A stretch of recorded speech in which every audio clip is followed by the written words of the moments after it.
In this video I'm going to show you how to download the game Parcel Simulator on your PC.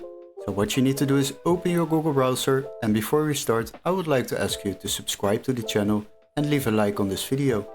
Once you have done that, we will continue to the Steam website to quickly search up this game before we will continue to another website to download the game without overpaying.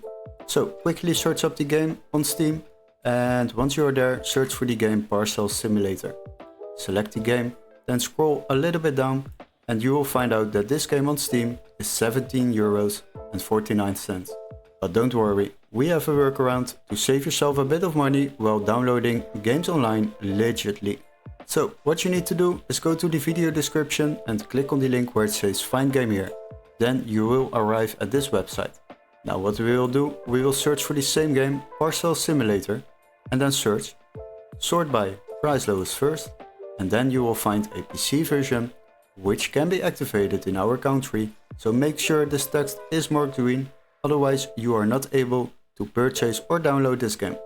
The next step will be selecting this game, and after that you will be opening the game page. As you can see, we can already download this game for just €13.37 compared to the Steam price of €17.49. This will save you a bit of money while downloading games online. This website is completely legit, so you don't have to worry about that. And once you have purchased this game on this website, you will receive an email confirmation with all the steps to follow, including an activation key for Steam or a completely new legit Steam account to download this game on your PC. Hopefully this video was helpful. Don't forget to like and subscribe, and we would love to see you in our next gaming tutorial. Bye bye!